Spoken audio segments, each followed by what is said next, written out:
On November 2nd, 2000, an anonymous user appeared on a small internet forum and made a claim that by any reasonable standard should have ended the conversation instantly. He said he was a time traveler, not in a dramatic way and not in a mystical way, not with a warning or a prophecy or a demand. He simply answered a technical question, and that's why this story didn't die, because it didn't begin like a story. It began like a discussion. I'm your host, Mr. Bones, and this is The Night Tales Show. To understand John Titor, you have to understand the internet before it became a stage. This was the year 2000. There were no influencers, no monetized attention loops, no viral outrage cycles, and forums for the most part were quiet.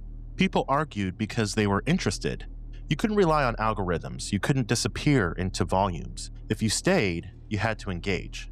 John Titor didn't introduce himself as a time traveler. He answered questions about physics. He discussed time displacement casually. He corrected misunderstandings politely, and he avoided grand statements. When asked directly if he was claiming to be from the future, he responded calmly, yes. There was no escalation, no insistence, no demand for belief. That restraint is critical because hoaxes usually announce themselves. This one waited to be discovered. John Titor claimed to be a soldier from the year 2036, assigned to a government mission. Not a savior, not a chosen one, not a messenger, a technician. He stated his mission was to retrieve an old computer from the 1970s, the IBM 5100 to be exact, because future systems required its undocumented emulation capabilities. And at the time, that sounded absurd. However, years later, IBM engineers would confirm the machine did possess undocumented functions. Now, that confirmation does not prove time travel, but it does establish something important early in the narrative. Whoever John Titor was, he had access to obscure technical knowledge. And that removes the lowest effort explanations immediately. Before posting diagrams, John Titor described the machine conceptually. He spoke about gravitational distortion, micro-singularities, magnetic containment, relativistic displacement. This wasn't fantasy language, it was speculative engineering language. Wrong by today's standards, but wrong in interesting ways. He wasn't inventing new physics. He was extending existing theory beyond feasibility. Now, that distinction matters. Very early on, John Titor grounded his explanation of time travel in the many worlds interpretation of quantum mechanics. This was not an accident. Many worlds allowed a few different things. It allowed parallel timelines to exist. It allowed divergence without paradox. It allowed prediction failure without contradiction.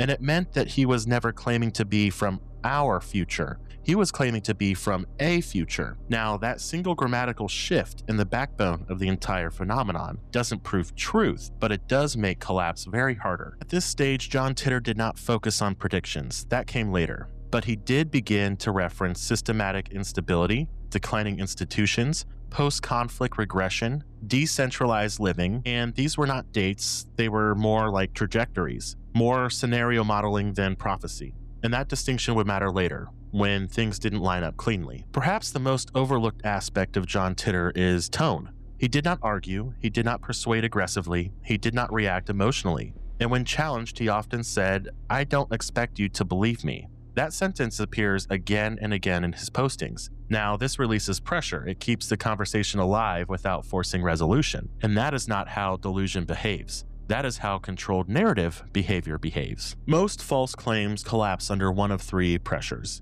There's contradiction, there's ridicule, and there's escalation. Now, John Titor, he avoided all three of these. He didn't contradict himself. He absorbed ridicule calmly, and he refused to escalate. Which is why, instead of exploding, the story thickened. This leads us to something left that is unsettling but clear. This was not an impulsive hoax. This was not fantasy storytelling. This was not a delusional breakdown, and this was not designed for fame. Whatever John Titor was, he was constructed deliberately with technical grounding, psychological restraint, and an exit already planned. This leads us into the next part that we're going to go deeper into, the time machine diagrams. At some point, every extraordinary claim reaches a crossroads. Either it leans into spectacle or it leans into structure. He didn't begin by unveiling a dramatic device. He began by explaining the rules. Rules about time travel, rules about causality, rules about what couldn't happen. That choice is critical because it reframed the discussion away from belief and toward mechanics. According to his explanation, time travel does not alter a single timeline. Instead, it creates a divergence, a new branch, a parallel outcome. You don't erase your past, you step sideways into another version of it. This explanation aligns directly with the many worlds interpretation of quantum mechanics. Now, that matters because many worlds is not fringe science. It's debated, but legitimate. By anchoring himself here, Titor eliminated the most common contradiction used to dismantle time travel claims. He wasn't claiming it was by magic, but rather by theory. Many worlds did more than solve paradoxes. It solved accountability, because if timelines diverge, then failed predictions don't disprove them. Differences are expected, the future is probabilistic, not fixed. So this meant that John Titor was never claiming authority over our future. He was claiming proximity to a similar one. That single framing choice is why debunking never fully landed. It didn't make him right, but it did make him more difficult to falsify. Before diagrams appeared, John Titor described his time machine verbally. He said that it used two micro-singularities held in magnetic containment, producing a localized gravitational distortion, allowing controlled temporal displacement. Now, to modern physics, this is not feasible, but feasibility and theory are not the same thing. You see, Titor wasn't inventing new forces. He was extrapolating known ones beyond current engineering limits. This places the machine in a narrow band of plausibility. Impossible today, but not theoretically incoherent. Now, that's a dangerous place for skepticism. When Titor eventually posted diagrams of the machine, it was mounted in a 1967 Chevrolet Corvette. The reaction was swift. Physicists pointed out errors, engineers noted limitations, and the skeptics laughed. But something else happened quietly. People noticed the diagrams were internally consistent. The systems interacted logically. The explanations matched previous descriptions. The terminology didn't drift, and that matters because sloppy hoaxes contradict themselves. This one didn't. Most fictional time machines are very dramatic. There's bright lights, there's portals, there's energy bursts. John Titor's machine was industrial. It was boring, utilitarian. It was ugly and very confined. The aesthetic choice matters psychologically because spectacle invites doubt. Mundanity invites belief. It feels less like a fantasy and more like a piece of equipment. Again, this doesn't make it real, but it does make it effective. Alright, so now we return to the IBM 5100. John Titor claimed this obscure computer was essential because it possessed undocumented emulation capabilities, basically allowing it to interface with legacy systems in ways unknown to the public. At the time, this sounded like nonsense. However, years later, IBM engineers confirmed the 5100 did have internal emulation functions not widely disclosed. This does not validate time travel, but it does confirm something else. John Titor either had insider-level knowledge or extraordinarily deep research access. This detail persists because it refuses to be dismissed cleanly. Only after establishing rules and mechanics did John Titor begin discussing the future. And even then, he was very cautious. He did not frame predictions as destiny, he framed them as outcomes. He spoke of rising civil instability, ideological fragmentation, declining trust in institutions, technological regression after a conflict. He didn't provide any dates, but he did provide trends, and that is an important distinction. Titor predicted a U.S. civil conflict beginning around 2004 and 2005 that escalated gradually rather than erupting in a single event. No formal civil war occurred, that's factual, but his description wasn't of armies, but rather of localized violence, social fragmentation, weakening federal cohesion. Now, this is where interpretation becomes dangerous because vague predictions can always be retrofitted. As researchers, we must be clear. This does not confirm accuracy, but it does explain resonance. People weren't responding to dates, they were responding to recognition. John Titor repeatedly warned that predictions degrade over time. The further from the point of divergence, the less accurate outcomes become. Now, that wasn't a convenient excuse added later. It was part of the framework from the beginning, which raises a difficult analytical question. If failure is expected, what role do predictions play? The answer may not be foretelling, it may be scenario stress testing. John Titor spoke like someone trained to evaluate systems. He didn't say, "this will happen." He said, "this is likely if conditions persist." That language aligns more with military forecasting or engineering risk analysis or even contingency modeling, and that alignment complicates dismissal. So at this point, several things are clear. The time machine was not described casually, the physics framework was chosen deliberately, predictions were probabilistic, not absolute, failure was anticipated, not avoided, technical knowledge exceeded hobbyist levels, but none of this proves time travel. It does prove, however, intentional design. And intentional design demands a better explanation than it's just a hoax. By now, we've done something important. We've stepped away from belief. We're no longer asking, was John Titor real? We're asking something more practical. Who could have sustained this? Because regardless of truth, John Titor required technical literacy, narrative discipline, emotional control, time investment, and a willingness to walk away. Those requirements immediately shrink the pool of possibilities. This was not an accident. This was not improvisation. This was construction. Just a hoax.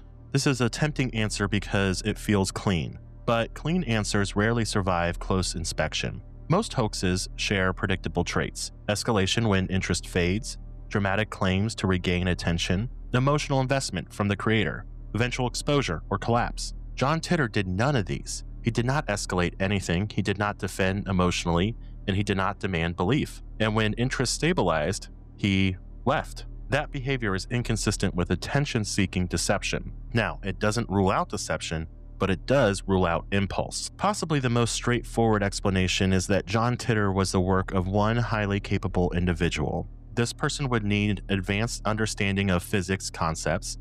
They need to have strong writing discipline, and emotional regulation under scrutiny, and patience over months of engagement. Now, the strongest evidence for this theory is voice consistency. Across hundreds of posts, the tone remains stable. The vocabulary doesn't drift, for instance, and emotional register stays very flat. The rhetorical strategies repeat, and that kind of consistency is easier to maintain with one mind. But there is a problem. Sustaining that level of restraint for that long is difficult. Possible, but very rare. Another possibility is that John Titor was a collaboration, a small group.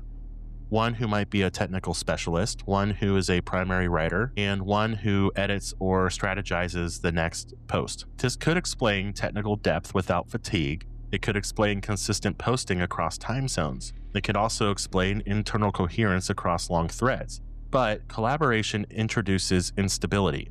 People tend to disagree, and people end up leaking. People eventually want credit as well, and in more than 2 decades, no credible insider confession has ever surfaced. There's been no drafts, no emails, no whistleblowers. Now, that silence weakens, but it does not eliminate this theory. Years after John Titor vanished, a new element entered the narrative: the John Titor Foundation.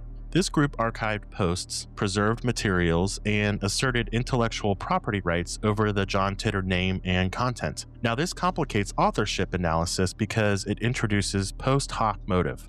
Was John Titor always intended as an intellectual property, later claimed by someone adjacent to the story, or co-opted after the fact? The Foundation does not prove authorship, but it does indicate that someone believed the story had value beyond curiosity. So let's talk about the language. John Titor's writing shows minimal slang, formal but accessible phrasing.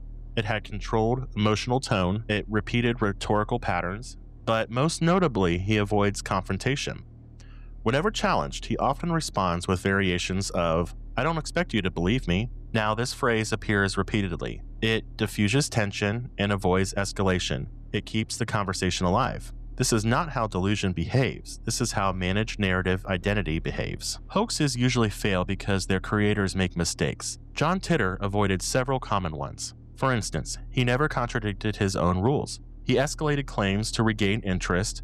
Whenever pressed, he explained, and when dismissed, he disengaged. That level of discipline is very unusual, which leads us to ask, could John Titor have believed his own narrative? Possibly, but belief doesn't require delusion. There is a psychological phenomenon known as role adoption, where individuals inhabit an identity not because it is literally true, but because it provides coherence, meaning, or exploration. If this was role adoption, it was controlled, it was non-grandiose, and it avoided dependency on belief. Now, that's not madness, that's performance, with restraint. One of the most revealing moments in the John Titor story is not the first post, it's actually the last. John Titor didn't leave when challenged. He didn't leave when exposed. He didn't leave when interest peaked. He left when the narrative stabilized. Now, this suggests the ending was intentional. Most creators cling on to any hope, but John Titor, he let it go. In the modern internet era, secrets almost always surface. People brag, people confess, and people sell their stories. Yet no verified confession has ever emerged, not anonymously or privately or accidentally. That silence is not proof, but it is evidence of something. Either John was extraordinarily disciplined or he had no need for recognition. Both are uncommon. So after examining authorship in psychology, we can assume that John Titor required deliberate construction. The behavior does not align with delusion. Single and multi-author theories both have limits, and the exit was controlled, not reactive. However, we haven't identified who created John Titor, but we have narrowed down how he could have been created. And narrowing down is progress. When John Titor stopped posting, something unusual happened. The story didn't end. Most online phenomena are fragile. They depend on presence, on constant interaction, on escalation. When the creator disappears, the story collapses. John Titor did the opposite. Silence strengthened it, because the conversation didn't stop, it shifted from interaction to interpretation. Within a few years, John Titor's posts were no longer scattered forum replies. They were archived, cataloged, and indexed. People began to preserve them verbatim. Now, this is a critical transformation. Archiving turns conversation into artifact. Once something becomes an artifact, it invites analysis rather than reaction. People stop asking, "Do I believe this?" and start asking, "What does this mean?" That shift is why John Titor survived longer than most internet mysteries. What formed around John Titor was not a cult. There were no leaders, no doctrine, no required belief. Instead, what emerged were analysis communities. People began to debate the physics, the psychology, the plausibility, even the authorship. This distinction matters because cults demand certainty. Analysis thrives on uncertainty. John Titor never demanded belief, and so disbelief never killed him. As years passed and major predicted events failed to occur, something interesting happened. The story didn't collapse, it reinterpreted. Supporters emphasized structural instability over dates, trends over events, and divergence over failure. Critics began to argue that the vagueness allowed retrofitting, that failed predictions undermined credibility. Both sides were partially right, and that tension kept the conversation alive, because unresolved disagreement is more durable than resolution. Here's the uncomfortable truth. John Titor's predictions were never designed to be tested cleanly. They were framed as outcomes, not certainties, and that doesn't make them prophetic. It makes them resilient. When 2015 passed without nuclear war, the narrative absorbed the myths without rupture. Not because believers were irrational, but because the framework anticipated divergence. That's not proof of foresight, it's proof of design. Eventually, John Titor crossed into pop culture. He appeared in documentaries, fictional adaptations, anime and graphic novels, even podcasts and academic discussions. But unlike most myths, John Titor resisted simplification. Fiction thrives on closure, and this story offered none. There was no villain to expose and no reveal to dramatize. There was no ending to adapt, which meant that fiction couldn't dominate it. The ambiguity remained intact. Now, John Titor is often grouped with creepypasta or internet horror. That comparison fails under inspection because creepypasta relies on a few things. It relies on escalation, it relies on shock, it relies on fear, and there needs to have a narrative climax. However, John Titor relied on patience and explanation and restraint, and eventually he disappeared. John Titor appeared at a precise cultural moment. The turn of the millennium, Y2K anxiety was going on, and there was rapid technological change. There was a sense that institutions were brittle, and he didn't predict chaos. He rather reflected it, and reflection often feels prophetic. That alignment with emotional reality matters more than factual accuracy when stories endure. Another uncomfortable realization is that John Titor likely couldn't happen now. The modern internet culture is way too fast and too performative. It's too monetized now, and anonymity is thinner, patience is rare, everything is content related. John Titor required slowness, which makes him a product of timing as much as creativity. One of John Titor's most lasting impacts wasn't belief in time travel. It was the normalization of branching futures. Now, John Titor didn't invent this, but he did translate it, turned abstraction into narrative. That's cultural influence, whether intentional or not. Now, debunkings came quickly with John Titor. There were physics critiques, authorship theories, psychological explanations, but none ended the story. Because John Titor survived because people were asking meaningful questions, and meaning doesn't collapse under evidence. So, at this stage, we can say John Titor outlived his creator. The story transformed from conversation to artifact. There was belief communities formed without authority, and prediction failure did not end engagement. There was cultural resonance that mattered more than accuracy, and this is no longer a claim, it's a phenomenon. By now, we've done everything a responsible investigation can do. We've examined the claims, we've tested the science, and we've studied the psychology. We've tracked the cultural afterlife, and still, the question remains, what and who was John Titor? Not whether he was real, but what kind of phenomenon was this? Because the answer determines how we interpret everything that came before. To close this case honestly, we have to confront the predictions directly, without generosity and without contempt. John Titor made three kinds of predictive statements. Number one, there were time-bound events. Number two, there were structural social forecasts. And number three, there were conditional scenario outcomes. Only the first category fails cleanly. John Titor predicted a U.S. civil conflict beginning around 2004 and 2005, and a global nuclear exchange occurring around 2015. Now, those events did not occur. There was no reframing changes after that. And this matters because it tells us something essential. John Titor was not describing a fixed, knowable future. If he were, these predictions would not miss so cleanly. Where the conversation becomes more complex is with his structural claims, because he spoke repeatedly about declining institutional trust, ideological fragmentation, and localized violence rather than formal war. He talked about weakening centralized authority, social stress driven by technology, and these forecasts were not unique. They were not proprietary, but they were plausible extrapolations from late 20th century conditions. That plausibility explains resonance, not accuracy. It explains why people felt recognized by the story even when events diverged. Most importantly, John Titor framed the future as conditional. That language mirrors military risk analysis and systems engineering, and that distinction reframes the entire narrative. In most prediction-based claims, failure ends credibility. John Titor survived because failure was anticipated. The many worlds framework allowed divergence. The probabilistic language avoided absolutes. The distance in time degraded confidence intentionally. This does not make the predictions valid, but it does make them structurally resilient. And resilience, not truth, is what sustained the story. Which leads us to return to the time machine, without spectacle. From a modern physics standpoint, this is not buildable, but it is not nonsensical either. This places the machine in a specific category. Theoretically referenced, practically impossible. Now that's an important distinction. It means the machine was not fantasy, but it was not evidence. The most revealing aspect of the time machine isn't its science, it's its aesthetic. There was no glowing portals, no alien materials, no impossible visuals. It was ugly. It was industrial. It was confined to a car. That design choice matters psychologically because believable lies avoid drama. They rely on mundanity, and the John Titor machine feels like equipment, not mythology. The IBM 5100 remains the most persistent detail in the entire story, not because it proves time travel, but because it proves knowledge. At the time of the posts, the machine was obscure.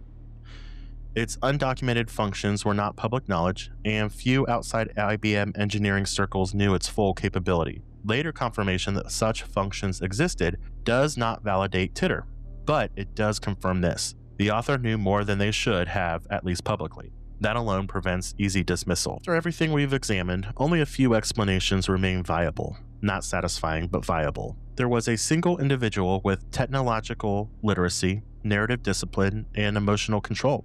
This person had no desire for recognition, and this explanation fits behavior, but struggles with motive. Or there could have been multiple contributors maintaining one voice. This explains stamina, but struggles with secrecy. It could have also been a performance without credit. This explains restraint, but defies artistic norms. None of these explanations collapse the theory completely, but none confirm it either. There's also several explanations that fail outright. John Titor was not an impulsive prankster, or a mental health crisis, or a cult leader, and this wasn't a marketing stunt. The behavior doesn't match. The discipline is wrong, and the exit is wrong. John Titor wasn't debunked because he wasn't testable in the way debunking requires. His claims were internally coherent, externally unverifiable, theoretically referenced, and insulated from falsification. John Titor was not a time traveler, but he may have been seeing something more interesting. He was a stress test, a test of online belief and of skepticism, a test of narrative resilience, and authority without credentials. He was an explanation without proof, and he showed how easily uncertainty can persist, not because people are gullible, but because ambiguity is compelling. John Titor never returned. He didn't come back to correct us. He didn't come back to claim accuracy. He didn't come back to say we misunderstood. He left the story unfinished, and maybe that's the point, because the future never arrives cleanly. It fragments, it diverges, and it disappoints. And sometimes it leaves behind nothing but questions, not to haunt us, but to remind us that certainty is rare, and mystery doesn't need permission to exit. I'm your host, Mr. Bones, and this has been The Night Tales Show. Have a good night.